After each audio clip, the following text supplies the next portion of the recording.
Bueno, bienvenidos a mi presentación de la materia de Administración de Sueldos y Salarios. Bueno, me presento, mi nombre es Gibran Almeida Hernández, alumno en la carrera de Licenciatura en Ingeniería de Mecánica Automotriz, noveno cuatrimestre. Los temas que presentaré hoy es elementos integrantes de la remuneración en el trabajo, Comisión Nacional de Salarios Mínimos, relaciones individuales de trabajo, participaciones de los trabajadores en las utilidades de la empresa. Bueno, en la siguiente ilustración vemos un esquema en el centro está remuneración en el trabajo. Es lo que vamos a explicar en este punto. El primer punto es salario mínimo.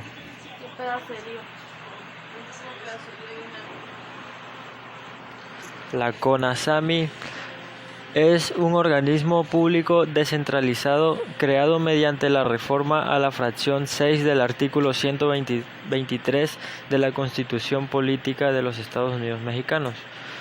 Tiene como objetivo fundamental cumplir con lo establecido en el artículo 94 de la Ley Federal del Trabajo, en el que se encomienda que, en su carácter de órgano tripartito, lleve a cabo la fijación de los salarios mínimos legales, procurando asegurar la congruencia entre lo que establece la Constitución Política de los Estados Unidos Mexicanos con las condiciones económicas y sociales del país, proporcionando la equidad y la justicia entre los factores de la producción en un contexto de respeto a la dignidad del trabajador.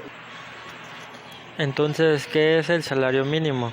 El salario mínimo es la cantidad menor que debe de recibir en efectivo el trabajador por los servicios prestados en una jornada de trabajo.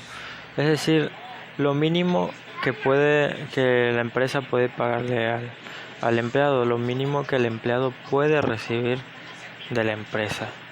El salario mínimo debe ser suficiente para satisfacer las necesidades normales de un jefe de familia en el orden material, social y cultural, y para promover a la educación obligatoria de sus hijos. Los salarios mínimos podrán ser generales para una o varias zonas económicas, que pueden extenderse a uno o dos o más entidades federativas o profesionales para una rama determinada de la industria del comercio, o para profesiones, oficios o trabajos especiales dentro de una o varias zonas económicas. En cuanto al sector automotriz, actualmente México aceptó una renegociación del Tratado de Libre Comercio de América del Norte con Estados Unidos, aumentar el salario mínimo. El salario mínimo quedando como salario mínimo de arranque los $16 por hora, equivalente a unos 345 pesos mexicanos. Entonces esto habla de que subiría el salario mínimo.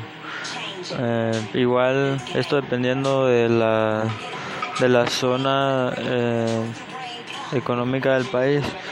En la zona norte se maneja un alto nivel económico, entonces el salario mínimo en el sector del norte del país es mucho mayor al salario mínimo en la zona sur del país, por ejemplo.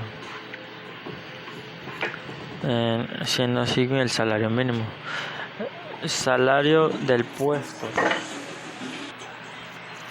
El salario del puesto hace referencia a que no todos los salarios dentro de una empresa o dentro de una institución van a ser iguales o equitativos.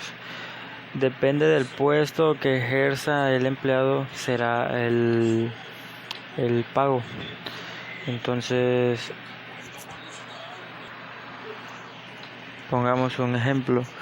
El técnico, por decirlo así, un técnico de reparaciones o así, no puede cobrar lo mismo que un especialista, por decirlo así.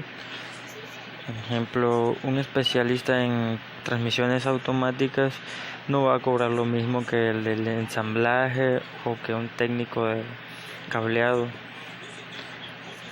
porque ejerce más disciplina, más trabajo, más esfuerzo y mejor calidad por ser especialista. Entonces esto hace referencia al salario del puesto. Seguimos con pago a la productividad o eficacia. Son sistemas de remuneración por rendimiento o incentivos económicos que tienen en cuenta la eficacia con la que el individuo trabaja, es decir, cuánto produce y en qué tiempo produce, donde se aplica la técnica denominada remuneración por rendimiento, pretendiendo que el trabajador se motive a llegar al punto óptimo de su trabajo y a participar en los resultados de productividad y en las ganancias que esto supone. Y por último, pago al mérito del trabajador.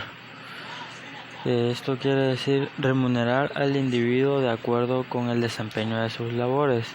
Aquí se utiliza una técnica de calificación en donde se evalúa el trabajo del trabajador, es decir,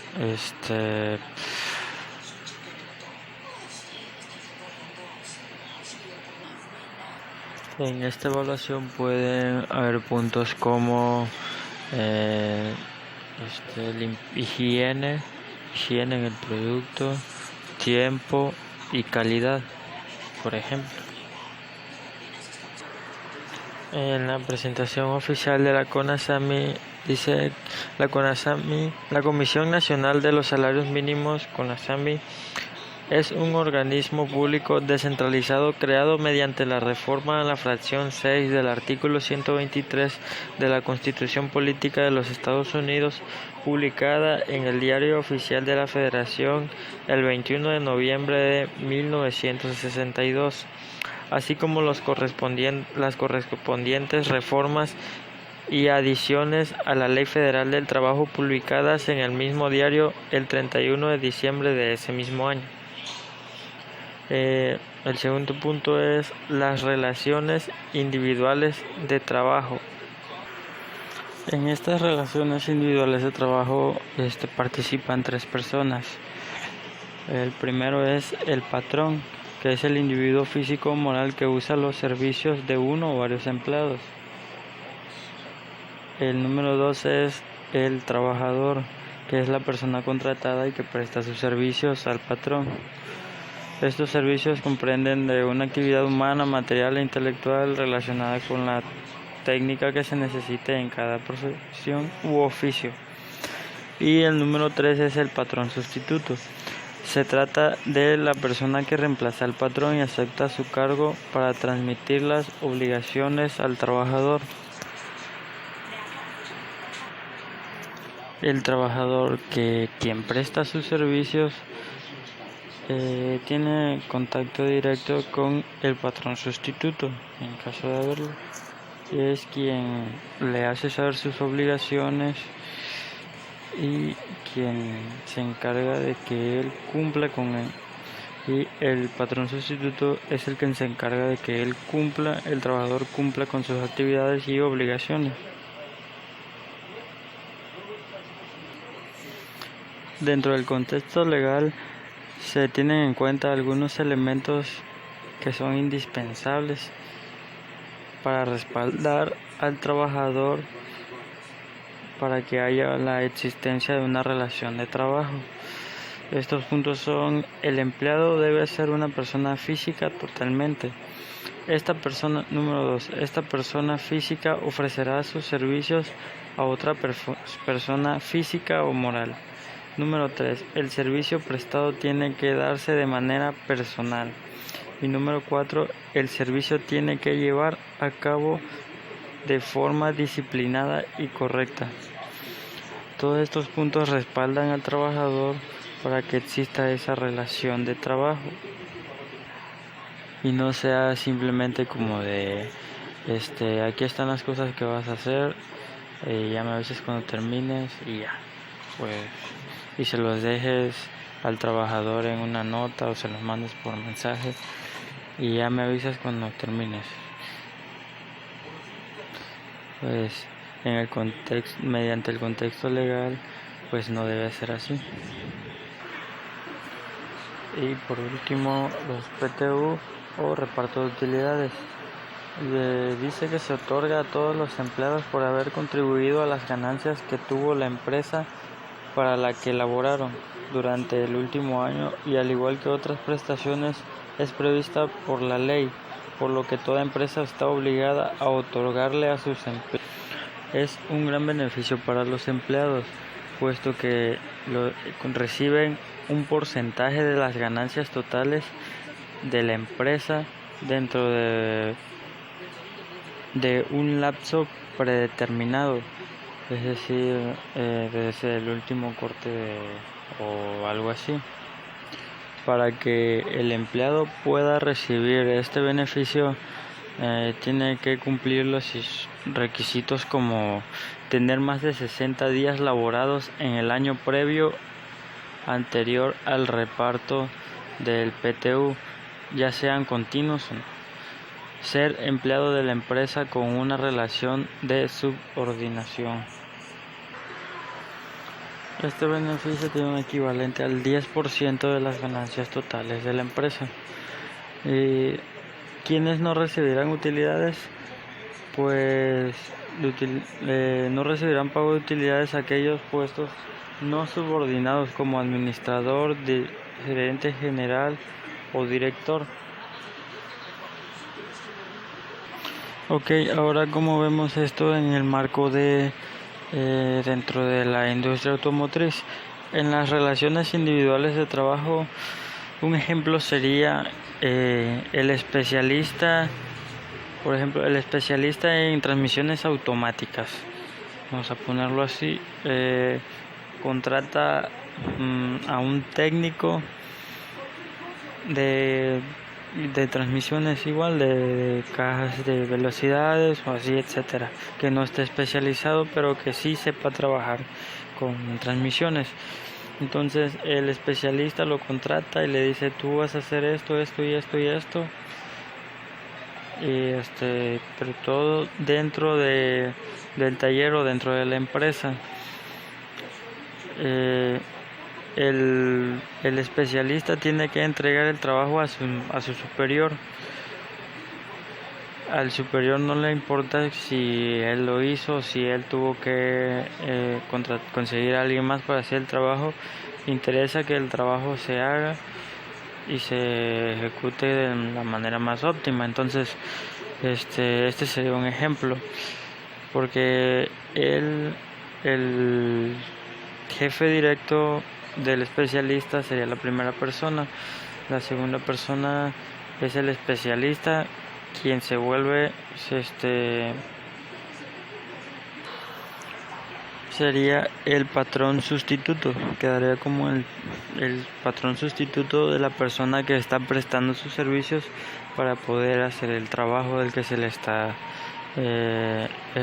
pidiendo. Y pues de los PTU serían las ganancias que se generaron dentro de todo un año en un taller o una empresa automotriz. Pues sería el reparto bueno, en una empresa sería más obligatorio, dentro de un taller automotriz no tanto, pero estamos hablando de empresas, así que están obligadas a dar al menos el 10% a sus empleados. Y pues sería todo de mi parte. Muchas gracias, saludos y bendiciones.